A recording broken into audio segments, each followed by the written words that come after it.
ٹکڑوں میں گری ہوئی تھی۔ اس کے چھوٹے چھوٹے ٹکڑے سمیٹ کر نینا کے روبرو کھڑا ہوا تھا۔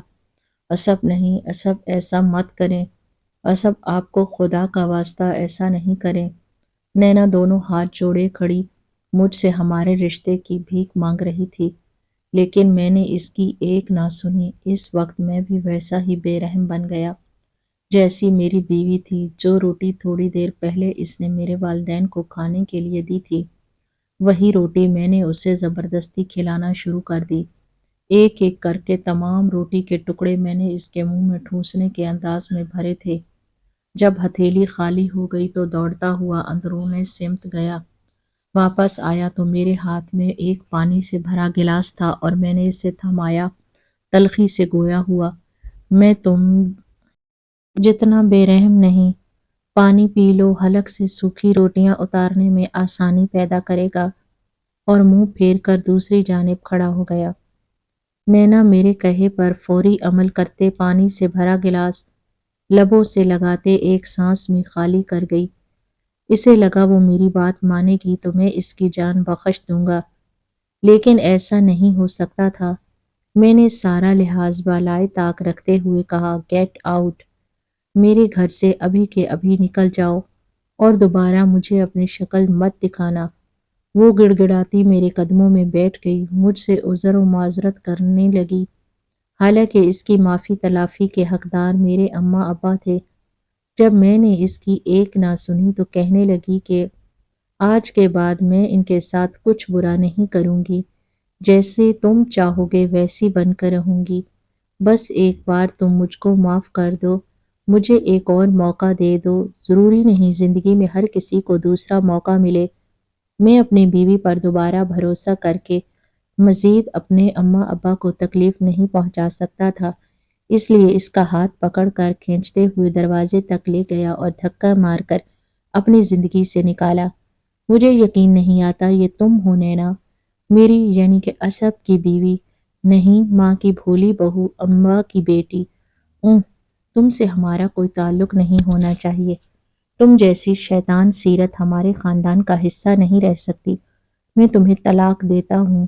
نہیں اساب، ایسا نہیں کریں، چوٹ جب خود کو لگتی ہے تب دوسروں کی تکلیف کا احساس ہوتا ہے، جیسے اس وقت میری بیوی کو اماں ابا کا درد محسوس ہو رہا تھا۔ میں تمہیں طلاق دیتا ہوں نینا۔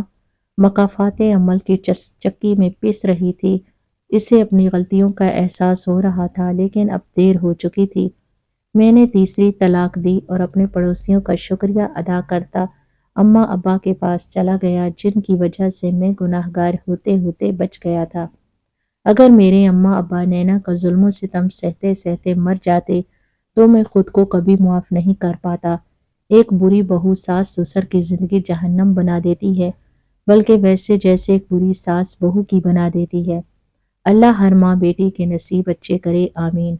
سب کے چلے جانے کے بعد میں اماں ابا کو ہسپتال لے گیا، وہاں ان کی مرہم پٹی کروائی، وہ ہر طرح سے صحت یاب ہیں۔ اپنی پوری تسلی کرنے کے بعد میں نے انہیں ایک اچھے سے ہوٹل سے لنچ کروایا، پھر ہم تینوں شاپنگ پر چلے گئے۔ میں نے اپنے اماں ابا کے لیے ڈھیروں چیزیں خریدی، کیونکہ آج مجھے احساس ہوا تھا کہ جو سونے کی چوڑیاں، برانڈڈ گھڑی، مہنگے مہنگے جوتے، کپڑے بھیجے تھے وہ ان تک کبھی پہنچے ہی نہیں۔ سب نینا اپنے اماں ابا کو دے دیتی تھی اور مجھے بھی اندھیرے میں رکھا۔ نینا کی اصلیت تو اب جا کر مجھ پر کھلی تھی۔ ماں نے بتایا کیسے میرے جانے کے بعد اس کا روپ بدلا، ایک دم سے اس کا رویہ ان کے ساتھ برا ہو گیا۔ گھر کے سارے کام ماں سے کرواتی، اس کے بعد ان پر تشدد کرتی۔ آہستہ آہستہ نوبت دربدری کی آ گئی، اس نے انہیں گھر سے نکال دیا تھا۔ ٹھٹھرتی سردی میں بنا اونی کپڑوں کے وہ چوکھٹ پر بیٹھے کانپ رہے تھے جب میں نے آ کر ان کی تکلیف ہمیشہ ہمیشہ کے لیے دور کر دی۔ اماں ابا کی باتیں سن کر مجھے شدید رونا آیا۔ میں نے ان سے معافی مانگی اور بتایا کیسے ہر بار نینا مجھے ان کا پوچھنے پر ٹالتی تھی۔ اپنی سرگزشت سنانے اور ان دونوں کے سر پر جو گزری اسے سنتے ہوئے دن کا اختتام ہو گیا۔ وقت کام کا ہے گزرنا، مجھ پر پڑا برا وقت بھی گزر ہی گیا تھا۔ اب میں اپنے والدین کے ساتھ ایک خوشیوں بھری زندگی جی رہا تھا، مگر نینا، اس کا انجام وہی ہوا جو ہر ظالم کا ہوتا ہے۔ اس کے نصیب میں در بدر کی ٹھوکر کھانا لکھ دیا گیا۔ اس کے سگے بھائی بھابھی نے قبول نہیں کیا۔ طلاق کے کچھ عرصے بعد ماں باپ نے دوسری شادی کی، لیکن وہ کامیاب نہیں ہوئی کیونکہ وہ ماں نہیں بن سکتی تھی کہ تبھی والدین وفات پا گئے۔ تو بھابھی نے موقع دیکھ کر ایک بری عورت کا کردار ادا کرتے ہوئے اس کے خلاف بھائی کے کان خوب بھرے اور اسے گھر سے چلتا کیا۔ جو زندگی آج سے 4 سال قبل میں غیر ملک میں جی رہا تھا، وہی نینا اب اپنے ہی وطن میں رہ کر جی رہی تھی۔ سر پر چھت، پیٹ کی آگ بجھانے کے لیے اور لوگوں کے گھروں میں کام، مکافات عمل نے اسے وہی لٹایا جو وہ دوسروں کو دیتی آئی تھی۔ میں اماں ابا کو اپنے ساتھ ہی لے آیا تھا، جس کے بعد میری ذمہ داریاں تھوڑی بڑھ گئی تھیں۔ انہوں نے میری وجہ سے زندگی میں کافی مشکلات اٹھائی تھی، اس لیے ان کے چھوٹے بڑے سارے کام میں خود کرتا تھا۔ میں نے ان کے لیے ایک عدد کام والی رکھ دی جو میری غیر موجودگی میں ان کا خیال رکھتی تھی۔ آفس سے لوٹ کر میں ان کے لیے کھانا بناتا، پھر ہم تینوں مزے لے کر کھانے کھاتے۔ اس کے بعد کہیں نہ کہیں روز انہیں گھمانے لے جاتا تاکہ وہ گھر میں خود کو قید محسوس نہ کریں۔ یوں زندگی ہنسی خوشی گزر رہی تھی۔ جب ظلم و ستم انہوں نے میری وجہ سے سہے تھے، اس کے بدلے میں انہیں بے تحاشا خوشیاں دینا چاہتا تھا اور اللہ کے فضل و کرم سے دے بھی رہا تھا۔ بھولے سے کبھی بھی ان کے ساتھ برا رویہ نہیں رکھا، کیونکہ والدین ہی اصل جنت ہے۔ والدین کے ساتھ حسن سلوک کریں، خواہ وہ کسی کے بھی ہوں، اور ہماری ہر دعا یہی ہونی چاہیے کہ اللہ ہمیشہ ہمیں اپنے والدین کی خدمت کی توفیق عطا فرمائے۔ آمین ثم آمین۔ آپ کو کہانی پسند آئی ہو تو چینل کو سبسکرائب ضرور کریں۔ شکریہ۔